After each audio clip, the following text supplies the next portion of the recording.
ایک سوال یہ ہوا کہ داڑھی کی شرعی حیثیت کیا ہے؟ تمام انبیاء علیہم السلام نے، تمام صحابہ کرام نے، تمام اہل بیت اطہار نے، تمام اولیاء کاملین نے اسے رکھا۔ کسی نبی کا یہ نہیں کہ داڑھی نہیں تھی، ہر نبی کی داڑھی مبارک تھی۔ قرآن کریم میں اس کا ذکر بھی موجود ہے کہ موسیٰ علیہ السلام جب اپنی قوم میں دوبارہ آئے، ہارون علیہ السلام کو چھوڑ کر گئے تھے، آپ کی قوم نے سامری کے بچڑے کی پوجا کی تھی، تو غصے میں آپ کو یاد ہوگا میں نے کہا تھا، آپ کو بتایا تھا کہ تورات کی الواح زمین پر رکھی اور ہارون علیہ السلام کو پکڑا داڑھی سے۔ یہ الفاظ باقاعدہ موجود ہے، تو اس کا مطلب ہے کہ داڑھی یہ سب کی تھی، بلکہ فرعون کی بھی داڑھی تھی۔ اس دور میں ظاہر ہے کہ مرد کی علامت یہ سمجھا جاتا تھا کہ داڑھی مرد کی علامت ہے، اسے شیو کرنا، چھوٹا کرنا یہ اچھا نہیں سمجھا جاتا تھا۔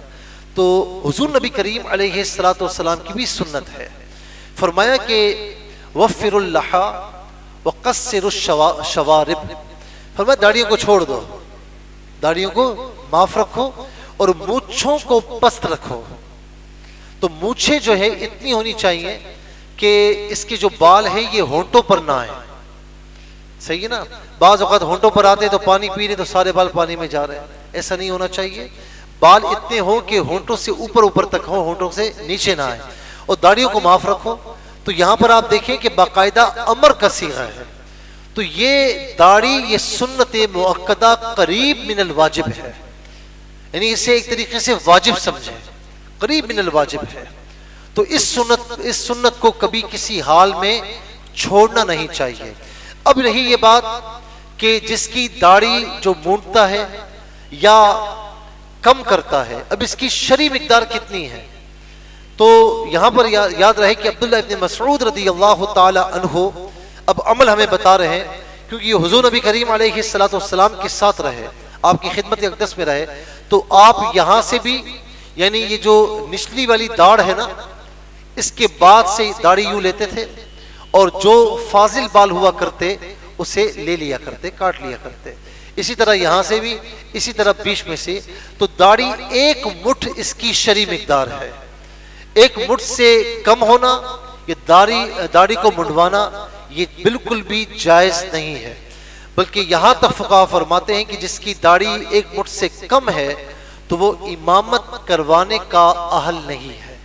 تو داڑھی کی یہ مقدار ہے، اور میں یہ سمجھتا ہوں کہ اس دور میں خدا نہ خواستہ کوئی داڑھی نہیں رکھتا لیکن شرمندہ ہے، چلے ٹھیک ہے، لیکن وہ لوگ جو داڑھی نہیں رکھتے اور پھر داڑھی پر باتیں کرتے ہیں، ہاں بھائی یہ سنت منت نہیں، یہ تو فقط سنت ہے، رکھ لی تو ٹھیک ہے، نہیں رکھی تو کوئی بات نہیں، ایسی بات نہیں ہے۔ نہیں رکھیں گے تو گناہ گار ہوں گے۔ سنت موقدہ کو تواتر کے ساتھ چھوڑا جائے تو بندہ گناہ گار ہوتا ہے۔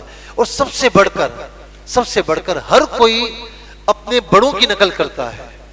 میرا کئی مرتبہ کئی جگہوں پر جانا ہوتا ہے، میں نے ایسے علاقے دیکھے کہ جہاں پر کثرت سے یہودی ہے، ٹھیک ہے نا، ان کی داڑھی بھی ہے، اور ان کے ایک مذہب میں یوں لٹیں بھی دونوں طرف سے آ رہی ہوتی ہیں، اور ٹوپی انہوں نے ایک خاص قسم کی پہنی ہوتی ہے، کبھی ان کو شرم محسوس نہیں ہوئی۔ ان کے بچوں کو میں نے دیکھا ہے کہ یہاں پر لٹیں نکل رہی ہیں اور ٹوپی خاص قسم کی جو آل یہود کی تھی وہ پہنتے ہیں۔ اسی طریقے سے کچھ مذہب والے جو ہے وہ پگڑی باندھتے ہیں، میں ہر جگہ دیکھتا ہوں ان کو، انہیں تو شرم نہیں آتی، ان کی بڑی بڑی داڑھی ہوتی ہے، وہ اسے اوپر کی طرف لے جاتے ہیں لیکن داڑھی کاٹتے نہیں ہیں، بال بھی نہیں کاٹتے، پورا وہ پکڑ میں چھپا لیتے ہیں، لیکن ان کو شرم نہیں آتی۔ ایک مسلمان ہے جس کو حضور نبی کریم علیہ السلام کی سنت اختیار کرتے ہوئے شرم آتی ہے، لوگ کیا کہیں گے، لوگ اب اسی میں چلے جائیں نا، لوگ کیا کہیں گے۔ یہ نہ سوچنا کبھی کہ میرا رب کیا فرمائے گا، رسول اللہ صلی اللہ علیہ وسلم کو منہ کس طریقے سے دکھائیں گے کہ یا رسول اللہ آپ کی سنتوں کو کاٹ کر آئے ہیں، سنتوں کو پامال کر کے آئے ہیں۔ تو لہٰذا جو نہیں رکھتا لیکن دل میں شرمندہ ہوتا ہے، ٹھیک ہے، اللہ رب العالمین اسے توفیق عطا فرمائے گا۔ اور یہ بھی نہیں کہ داڑھی رکھنے والا جس نے نہیں رکھی اس کو تان و تشنیع کرے، نہیں، دوستی یاری میں حکمت کے ساتھ سمجھائے اسے، لیکن جو مذاق اڑاتے ہیں وہ پھر اپنی خیر بنائے۔ عبادت نہ کرنا اور ہے، عبادت کا مذاق اڑانا یہ بات بہت دور تک چلی جاتی ہے۔ تو تو میں نے شرعی مقدار بتا دی کہ حضور نبی کریم صلی اللہ تعالی علیہ وسلم کا صحابہ کا یہ عمل تھا کہ آپ ایک مٹھ داڑھی لے لیتے اور باقی یعنی چھوڑ دیتے اور باقی کاٹ لیا کرتے. تو ایک مٹھ داڑھی یہ اس کی شرعی مقدار ہے, اس سے کم نہیں کرنا چاہیے. بڑھ جائیں بال تو اسے کاٹ لیں, کوئی مسئلہ نہیں. ہاں اتنے نہ بڑھ جائیں کہ بالکل داڑھی نیچے کی طرف آ رہی ہے, لوگ دیکھ کر جو ہے نا عجیب ایک ان کے ذہنوں میں خیال آ رہا ہے. تو یہ خاص لحاظ رکھیں کہ ظاہر ہے کہ ایک طہارت اور یہ ساری پاکیزگی اسی میں ہے کہ داڑھی بھی ایک حد تک جو ہے نا ایک مٹھ ہو, ذرا سی بڑی ہو تو اچھی لگتی ہے, اور بالکل لمبی ہو جائے کچھ لوگ چھوڑ دیتے ہیں. تو ایسا نہیں کرنا چاہیے, کیونکہ صحابہ کرام کا عمل یہی رہا جو میں نے آپ کی خدمت میں عرض کر دی ہے. اللہ رب العالمین ہمیں سنتوں پر عمل پیرا ہونے کی توفیق نصیب فرمائے.